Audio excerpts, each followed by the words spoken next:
नमस्कार, मैं पूजा चौधरी और आप देख रहे हैं जब दरिया सिंध के साहिल पर जब कोई सिंधी जबान में सूफी संतों की वाणी को आवाज देता है तो ऐसा लगता है जैसे इंसानियत एकाकार होकर अपने खुदा की बंदगी कर रही है। सिंधी भाषा दरिया सिंध के संग संग चली है। ये भाषा युगों युगों तक लाखों धड़कनों और सांसों की सहचर और सहभागी बनी। इस भाषा ने लाखों लोगों के भावों को अभिव्यक्ति दी, लेकिन जब सियासत ने धरती को बांटा तो भूगोल के साथ ये भाषा भी आहत हुई। बंटवारे ने जब इंसानी बस्तियों को अपनी जड़ों से बेदखल किया तो इसमें नदी, नाले, इमारतें और दरख्त तो वही रह गए, मगर जबान इंसान के साथ साथ चले गए।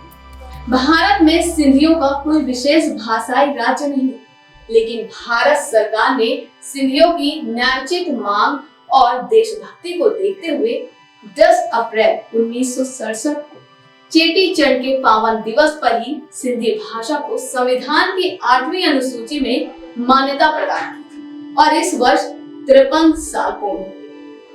दरअसल सिंधी संस्कृत प्राकृत की प्राचीन अपभ्रंश से उत्पन्न एक अभिजात एवं समृद्ध भाषा है। इसकी मूल लिपि देवनागरी है। अंग्रेजों ने 1883 ईस्वी में जब सिंध पर विजय प्राप्त की, उस समय सिंध में किसी एक सर्वमान्य लिपि का प्रचलन नहीं था। अरबों के शासनकाल में सामान्य सिंधी जनता अपनी मातृभाषा के लिए देवनागरी और उससे मिलती जुलती सैंधवी लिपि का उपयोग करती थी। सैंधवी को महाजनी लिपि भी कहा जाता था। इसका विकास ब्राह्मी लिपि से माना जाता है। इसमें वर्णों या अक्षरों पर शिरोरेखा नहीं लगाई जाती। मराठी भाषा की एक लिपि मोड़ी की तरह दिखाई देने वाली इस लिपि को अलबेरुनी ने सदैव कहा है, जो सैंधव या सिंध की लिपि का ही नाम है। देवनागरी अक्षरों को सिंध में शास्त्रीय अक्षर भी कहा जाता है, क्योंकि हिंदुओं के शास्त्र इसी लिपि में लिखे हुए होते थे। तत्कालीन सिंधी समाज में नानक पंथ का बहुत प्रचार हुआ था। फलस्वरूप नागरी लिपि से ही मिश्रित गुरुमुखी लिपि सिंधी समाज के धार्मिक ग्रंथों में महत्वपूर्ण स्थान रखती थी। सिंधी महाकवि सामी ने वेदों की व्याख्या के लिए अपने लगभग 4000 श्लोक गुरुमुखी लिपि में ही लिखे थे। सिंधी समाज में आज भी इस लिपि का प्रचलन है। कच्छी तो सिंधी भाषा की उपभाषा मानी जाती है।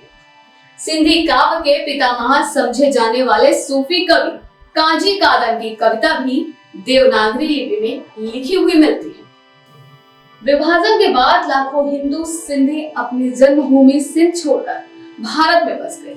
10 अप्रैल 1967 के दिन सिंधी भाषा को संविधान में स्वीकृत किया गया।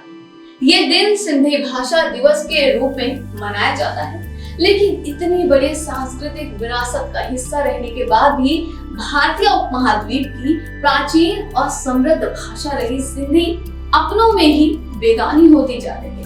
नई पीढ़ी को इस जबान से कोई लगाव ही नहीं। सिंधी विभाजन के बाद एक ग्लोबल बिरादरी बन गई। इस बिरादरी ने बाजार के गुण सीखे और व्यापार में बहुत प्रगति की, मगर भाषा उनके हाथ से जैसे फिसल गई है। एक पहलू ये भी है कि हिंदी ने इस समुदाय को अपने में इतना समाहित कर लिया कि वो हिंदी ही बोल रहे थे, मगर हमें अपनी भाषा भी सलामत रखने की कोशिश करनी चाहिए। ऐसा भारत और पाकिस्तान में सिंधी साहित्यकारों, शिक्षकों और सामाजिक कार्यकर्ताओं का मानना है। भाषा के जानकार कहते हैं कि संस्कृत और प्राकृतिक सिंधी जबान की बुनियाद रही है और इन भाषाओं में एक लय और मधुरता है, लेकिन जब ये भाषा व्यवहार से ही हट जाएगी तब इसे कौन पूछेगा। दूसरी और तीसरी पीढ़ी इस जबान से दूर होती जा रही है। स्कूल में सिंधी पढ़ने की बात तो छोड़ो, ये पीढ़ी तो घर में भी अपनी भाषा बोलने से गुरेज करती है। भारत की तुलना में जो सिंधी फ्रांस और इंग्लैंड जैसे देशों में रहते हैं, वो अपने घरों में धड़ल्ले से सिंधी बोलते हैं, लेकिन भारत में तस्वीर निराशाजनक है। इतिहास ने वो लम्हे देखे हैं जब इंसानियत दर बदर हुई, जब नई बस्तियां बनी और इंसान को बसेरा दिया, लेकिन एक भाषा के लिए तो इंसान की धड़कन, सांस और एहसास ही ठिकाना होते हैं। पर क्या सिंधी समाज की नई पीढ़ी पुरखों की इस जबान को अपनी सांसों में जगह देगी? सोचिएगा जरूर। फिलहाल एचएम न्यूज की तरफ से आप सभी को सिंधी भाषा दिवस की हार्दिक शुभकामनाएं।